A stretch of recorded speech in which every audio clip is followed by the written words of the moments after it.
I don't know how to put this. Something bad just happened, and something awful. Ed is dead. Ed is supposed to be dead. I think. I'm not really sure.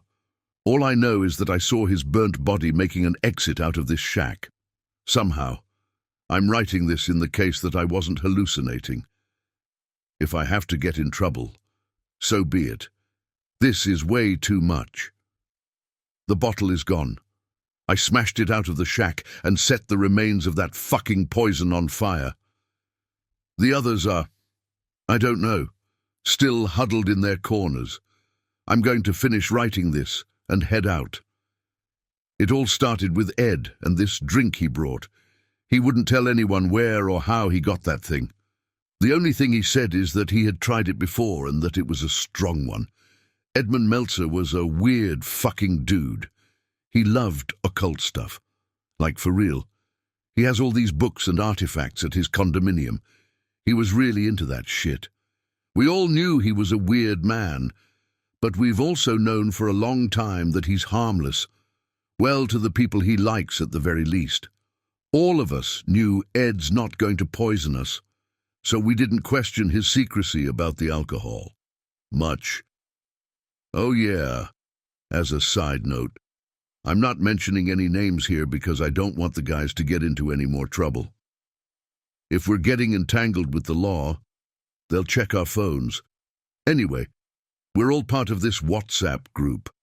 That's how you know who was here. Anyway, after sniffing the contents of the bottle, we've all concluded it must be some honeyed something. Like honeyed wine, I guess.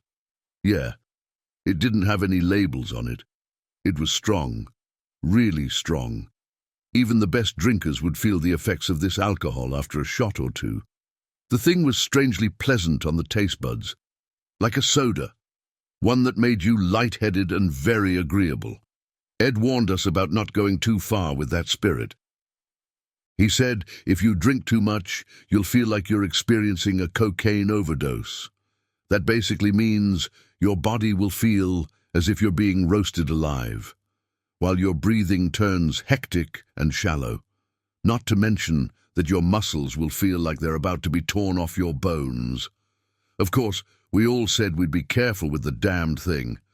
That all flew out of our heads once the liquid finally had gotten to our heads. So, after getting drunk on some mystery booze, that bastard, Edmund suggested we try one of his crazy rituals. With all semblance of sense out of the window, we've agreed. Obviously, this time, we demanded to know what he'd have us take part in. Some absurd, mystical crap that had to do with a corpse he apparently had dug out and kept in this shack. It's like a summer farm his parents used to own or something. I still don't really remember the details. Somehow, probably because of that drink, we all found the idea funny. It became even funnier when he said he'd do this thing to summon some sort of being. I can't remember the term he used to describe it. Something that has to do with other dimensions or some sort of, for the hell with this. I can't remember the phrasing. It's not the first time he attempted something practical with his occult stuff. He attempted to get his hands on the writings of Judah Liu, the rabbi that created the Golem of Prague, allegedly. We agreed to his hideous plot and drove here in a drunken state. I have no idea how we didn't end up killing ourselves. The levels of stupidity kept on escalating from there. Once we've arrived there, Ed had us help him get the corpse out of the barn. God damn this man, he must have gotten a fresh one. It smelled like spoiled eggs and pus. Jesus, that smell will probably never leave my mind. I was drunk out of my ass, but the smell was still bad enough to end up etched into my memory. I have no clue how we even managed to get the corpse in place. That is, without totally obliterating it, given the fact we were all swaying, bumbling fools, trying our damnedest to not drop the foul body bag. Ed had us place the body bag against a pole not far from the shack, and we had to tie it up standing upright. After that, he drew some crazy symbol around it. No bloody idea what it was supposed to be. I'll try to recreate the symbol to go with this note. It looked like Something of an 8 and the sign of infinity crossed by one another with 2 diagonal H's on top of it all. He encircled all of this with a simple line. Ed made this symbol with some sort of powder. For the life of me, I've no clue what it was, didn't even occur to me to bother asking. We were all just looking at him do his thing. After which he set the corpse on fire and started chanting something in what I think he later explained to be a Celtic language. Obviously none of that had worked and nothing came of it. Nothing but the foul smell of a burning human carcass. Great stuff. We just all laughed it off. Ed at first seemed a little disappointed. Well, nah, actually, it really pissed him off. He started rambling about how it must have failed because he drew the sign wrong because of his drunkenness. We paid his dribble no mind and tried cheering him up instead. This led to us drinking more of that poison.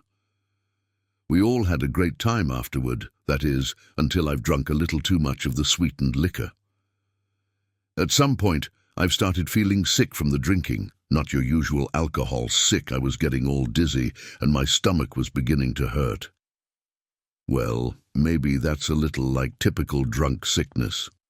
This one had a symptom I've experienced for the first time, though. I felt like I needed to go, but couldn't. Soon there was a conjoined feeling of extreme nausea and constipation at the same time. Hell, I was getting seasick inside that shack, so I made my way out to breathe some fresh air. With each step I took, I felt as if the room around me was about to turn upside down. It was awful. I can, in fact, feel myself getting nauseous just thinking about it now. The guys stared at me funny as I made my way out.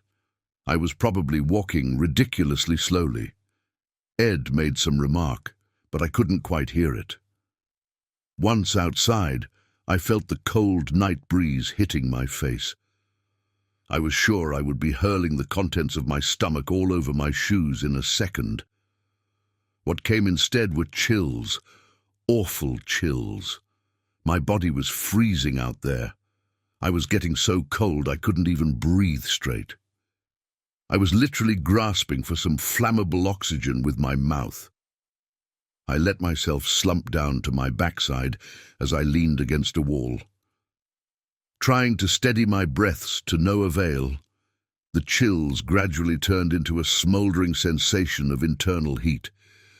So much heat, oh God. I was burning.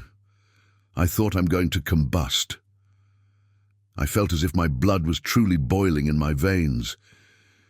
Everything became so hot, so painful. I couldn't even keep my eyes open. Everything around felt so hot. I couldn't breathe. I remember falling to my side with a surge of pain coursing through my entire body. That's when the spasms came. My body was tearing itself apart. Pop after pop, the feeling of each and every single muscle contracting violently took over my mind, drowning me in a sea of indescribable pain. I was sure I was about to die. I wanted to die. Everything was better than this ungodly pain. I tried screaming, but all that came were muffled moans. I'm still sore, but right now it's more like the aftermath of a good massage. So, as I lay there broken and begging to be put out of my misery, the boys are still partying, completely unaware of how bad they're going to feel in a few hours. That beverage is a sick, sick invention. I was pretty sure I'm getting delirious when I saw a massive, oddly shaped shadow approach the shack from the distance. I couldn't even think straight at this point, let alone rationalize or react to what I was seeing. I was basically paralyzed inside of my convulsing and self-immolating body. The closer the shadow got to me, the better I could make out its details. The ugly bastard looked like some sort of leathery centaur thing at first. By the time it was close enough for me to hear the beating of hooves against the ground, I was drifting between the realms of the conscious and unconscious. Everything, from that point onward, came in the form of bright, visual flashes. Once the monstrosity was a few meters away from the shack, I could see it had 3 horns on its head. I could also see that it was most definitely a sort of chimeric thing. My eyes closed themselves shut for a moment, and the beast was right next to me the next time they had opened. It had a snake for a tail, a living, breathing snake, hissing and all. Everything turned black again, and once my eyes shot open again, I saw it in all of its glory. It had multiple eyes all over its humanoid half. It was breathing deeply. My eyes went shut once more, but I could hear the sound of fire, like a flamethrower. Screaming from inside the shack followed, and I blacked out. The next time my eyes opened, I saw the charred corpse of Edmund Meltzer standing over me. I tried reaching out. I tried saying something, but my body was still locked in its own little alcohol-induced hell. Ed didn't seem like he should be able to stand or do anything, really. He didn't look like he should be in one piece. He looked like a dead person. The weirdest part is that I wasn't even afraid or anything like that. I was almost elated, almost experiencing orgasmic euphoria. My body was in so much goddamned pain, it was starting to give me paradoxical feelings. In a moment of clarity, I rationalized I was about to bite the dust and end up dead. I just took myself for a delirious drunkard who was nearing his expiration moment. At that point, that seemed like the better option, to be frank. I can't even begin to explain just how bloody miserable I had been at that point. It was quite literally hell on earth. The last thing I remember seeing before I blacked out for the night was Ed staggering his way out. If you could call that staggering. It was like his legs were being dragged behind him. There were constant breaks to his gait every few inches because his bones would get dislocated by his motions. It smelled of burnt flesh all over, and every movement he made emitted a crackling sound that isn't even meant to come out of a human body. After he walked past me, I felt myself drifting out of consciousness once more. I had been relieved, thinking it was the end. Then it all went black for me. Turns out I woke up in the morning, feeling a little sore and pretty hungover. Surprisingly, I was mostly fine. My body wasn't damaged beyond repair somehow. Obviously, getting back to my feet was a little rough because I was so bombed, but nonetheless I managed to stand up. Now here comes the craziest part of it all. The first thing I noticed was that my car was standing in the distance. There we go, yes. Odd, I thought to myself. The idea that we'd drive my car to Ed's property as part of his idea felt incredibly weird. So much so that I felt something was off, really off. Turning around, I felt a knot forming in my stomach. The shack, it wasn't burnt, it was rotten and partially covered in wild flora. My insides twisted and turned, not from the alcohol, but rather from something else. All of this had to be wrong. I rubbed my face and made my way into the shack. It was a hellhole. A total mess resulted from years of negligence. The boys were asleep. They seemed totally fine. That wasn't right. That definitely wasn't right. The gears in my head started turning. I fumbled in my pocket for my phone. I had to check something out. As I pulled it out, a receipt fell out. I picked it up. It was from a liquor store. It listed a single item, Nergal's Eupnia, 2 bottles of that. Fucking hell. It all started playing out in my head all over again. I got the bottles of this snake's venom. I got the guys back together. We drank that thing and we finished one of the bottles.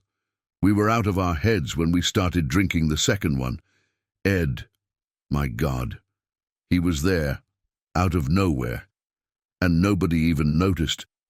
That thing, that awful drink, it made us all experience a collective hallucination. Ed's dead. He's been dead for years now. He died in a construction accident. God, This was a corrupted recreation of our final day together. We ended up shooting fireworks. That drink, that poisonous liquid, it made us all recreate our final day together through a corrupting lens of an alcohol-induced mass delusion. For the love of God, do not ever drink or buy this toxin. Don't you ever drink Nergal's Eupnea.